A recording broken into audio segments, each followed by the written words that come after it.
Hi, I'm Lou, another episode of My Car Story. We're at the Klairmont Collection, that's Klairmont with a K, Kollections with a K, and it's a private museum. But I'm here with my buddy Andrew Vogel. Great to see you, Lou. Vice President of Marketing and Sales, and we're getting the chance to show you exclusive cars that the public really can't see, and this is a big deal car. I'll let Andrew explain why. All right, first and foremost, Klairmont Collections, I have to do a minor plug, and it kind of gives you a little further information so you can Google us, check out the website, do whatever, because it is a pretty fabulous place.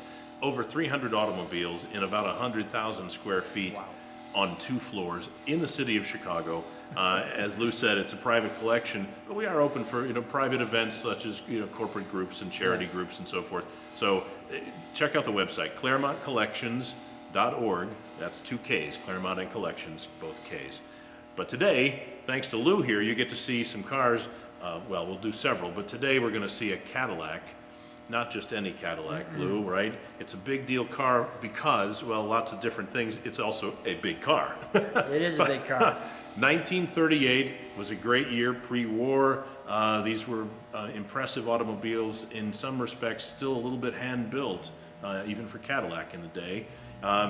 This car is one of only, I forget now how many they made, I want to say 17 cars that GM made. Originally. They only made 17 of these cars in 1938. This is one of them. There are only 7 left in the country, in the world. 7 left of this car, and here's number 1 of 7. Well, 1 of the 7 anyway. And so what we have is a Cadillac V16. V16. That would be. That's a couple of V8s thrown together. That's a lot of hands going. It's a lot of stuff going on. Let's take a look. Ashley, I will grab the cameras. I usually do. And this car was, we've got a chauffeur over here because this car was also understood to be Mae West's car. Yep. We understand this car belonged to Mae West. Some of the owners that had these V16 Cadillacs were like the Pope and W.C. Fields and Franklin Delano Roosevelt had a V16 Cadillac.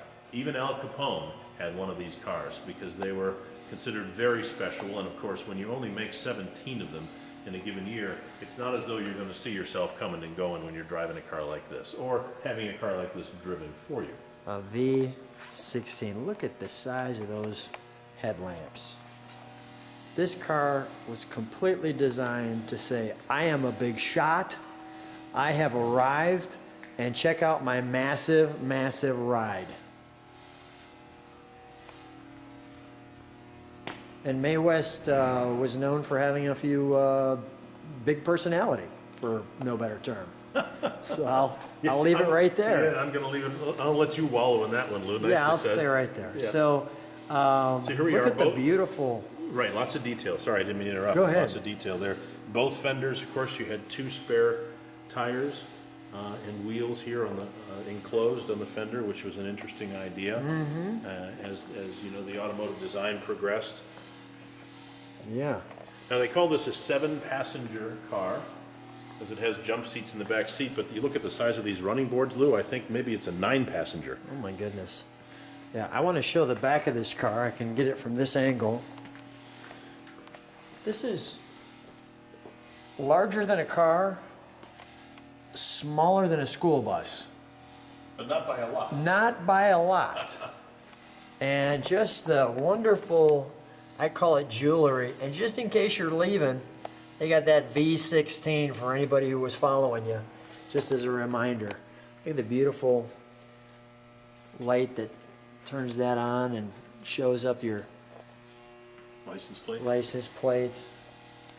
And this, even this roof is just thick and lush and big and magnificent. And the suicide doors. Let's open up this side just so we can see this, Andrew. Sure. How long has this car been in the collection?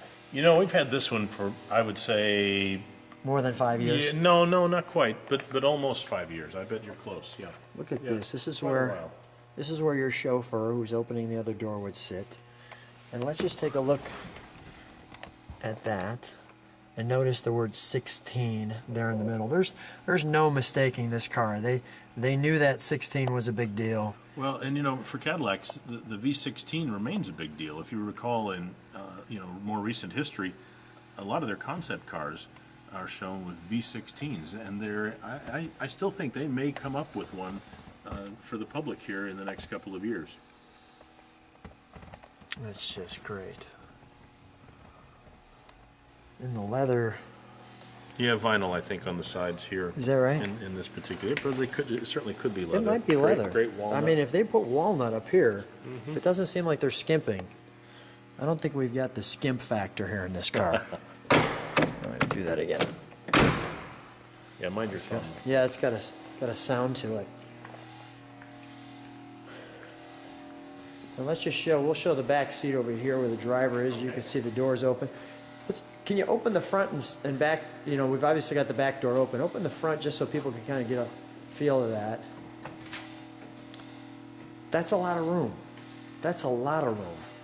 And I just want to, before I do that, I want to just get some of these details. So you'll see here as you read, you know, the car was $11,000 in 1938.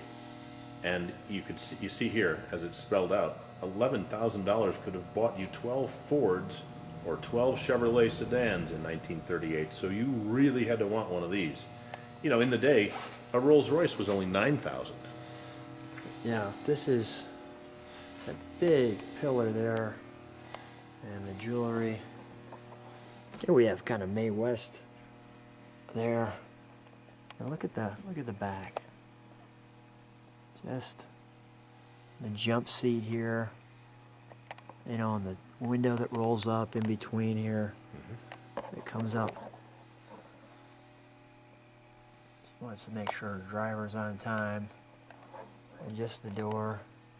And yet how deep and how small that back window is for total kind of privacy and seclusion. The handles. And the foot pegs that come up. Just spectacular. Just spectacular. Let's look at the V16. All right. I'm gonna pull back just so you can see the size of this hood. Now Andrew's about 6 feet tall, so that hood's almost 6 feet long. You know, and it might be neat if you want to see this, Lou, because this is how this hood opens. That's cool. Look at that. Yeah, that's cool. And then you reach in and grab the secondary piece, push up, and it weighs a ton, of course. Wow. There we are. Yeah, and we've got the horns up here, and now we get back to our V16. And it's almost tough to see the whole engine because it's so long. You know, it starts way up front and goes just a little past the firewall. Look at the firewall beneath back the passenger compartment there.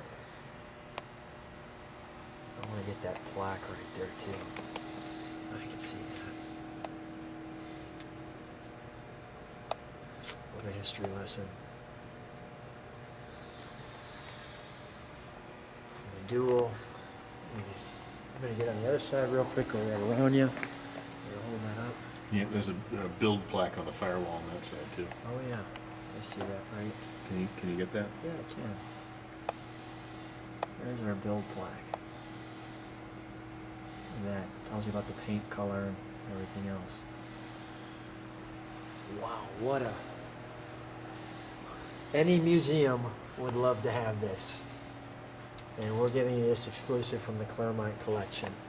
Andrew, let's shut that massive hood. Yes. Minding the fingers. Yeah, try to keep those digits intact. Yeah. There she is. Locked Come on down. over here and stand by it. I want to get, before I go forget this, I want to get that. Oh yeah. They don't forget that either, the V16 in the hubcap. You're not going to find that hubcap sitting on the side of the road. Stand right. over there. Yeah. That's for sure, right? Andrew, thanks for being on My Car Story. What a pleasure and a treat. You bet, Lou. Great to see you as always. Hi, I'm Lou, another episode of My Car Story. We're here in Rosemont, Illinois at the World of Wheels, and I'm here with Mike. Mike, what's your last name? Markin. Mike Markin. And your car is one of the finalists, correct, in the show for the championships, or what? Well, actually we just showed it at Detroit and Okay. became a grade 8 finalist. And A we're grade here. 8 finalist. Yes. What's that mean? Well, there was 56 contenders for the Riddler Award. They narrowed that down to the 8 best cars in the show, and We got selected as one of those 8. Let me grab the camera. One of 8. This is. How did you find this car? Let's start there. Well, I found it online. I was looking for something different and unusual to do something different and unusual with, and so I was going through the Hemmings catalog and came across an ad that said for 1938 Graham for sale at an auction. I didn't know what it was. I looked it up. I liked it. I thought it was kind of an ugly car that we could do something really fun with, and so I tracked one down through the Graham Owners Club. Come on back. Let's take a look at a 1938 Graham that's been customized, that's in the grade 8. Wow. I mean, this car was originally a 4-door. Don't you have like a picture of it or something where it started? Or Yes, down here on the display board. Look at this. So people can kind of slowly take this in where we're at.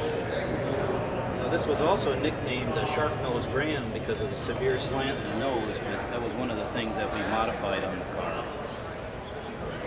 And I don't want to feature the board so much, especially when we've got the actual car. So let's start in the front. Let's start in the shark nose. This is, how many hours did this take to go from what we saw to where we're at now? Well, let's just say it took 6 years to get here. 6 years. That actually, believe it or not, seems like a pretty quick time frame compared to what I'm looking at. This is just amazing. Yeah, we replaced all of this. The bezel on the headlight is custom made for the car. The glass actually on the headlights are the only 2 pieces that we haven't molested on the car. Otherwise, everything has been modified, created, or remade for the car. And I mean these beautiful, fenders that I want to kind of get the angle. People can kind of get that in right there. The beautiful angle on these fenders. I mean, really. Sweet, and even from like this angle here, so people can kind of take that all in and take a look at the windshield.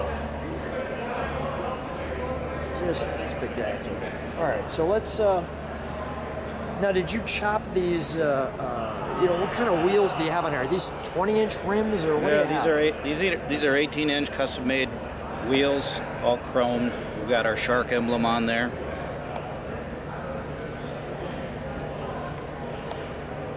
Pretty cool. How did you kind of come up with this type of an idea that, just you kept drawing or? Well, I wanted a coupe, and with the Graham, they only produce 4-door sedans. So I just started drawing, and I got an artist involved who's a much better talent than I am on that, and between the two of us, we were to create this design. And are those the taillights that I just pointed out up on the top? Yes, those are stock taillights. This is a wonderful piece here.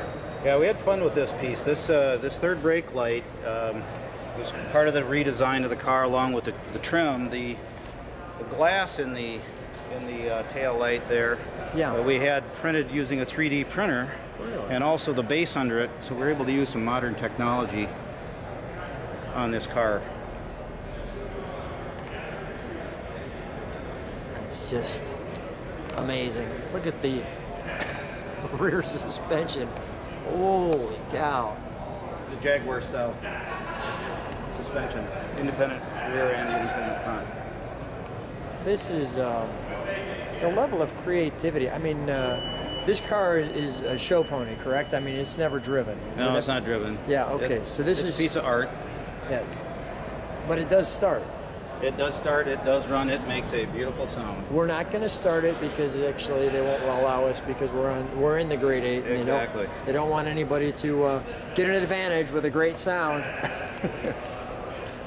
Wow.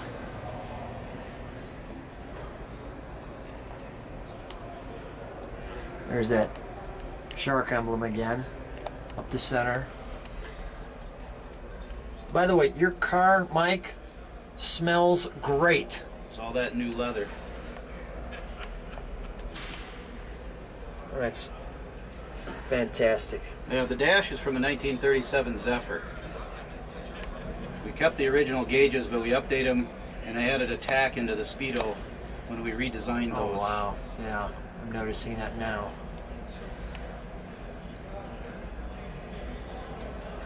And there's that shark emblem again in the center there. That's another feature we added to the car. We created this steering wheel for it. And the pedals. All right, let's pop the hood, please. Great, even that. Beautiful. Dan? Dan. I'm going to open the hood.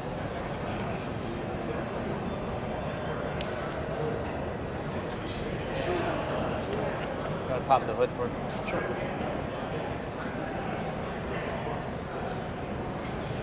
Now that I know where it is. You want to hold that? Pop it again.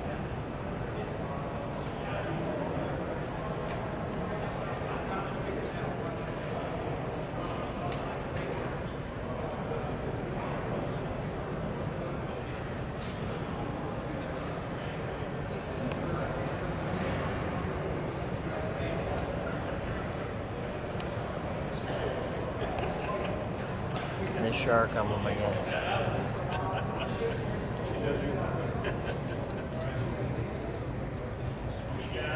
I mean, just the amount of time to chrome something like this and to put it to this level. It's a big block Chevy 540 aluminum Dart engine.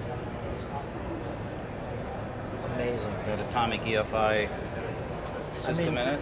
When you were building this and you're looking at pieces and things like that, how much fun was it when you finally started to put it all together and you started seeing it really come together where it is now? It was a blast putting the thing together. We had so much fun.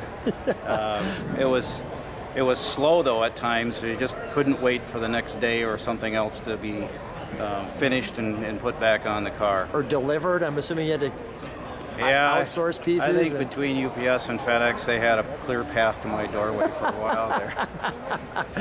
I can see that. And another great shark emblem there. And just so we could see, open the door one more time so people can kind of see what this looks like. So people can kind of take this in.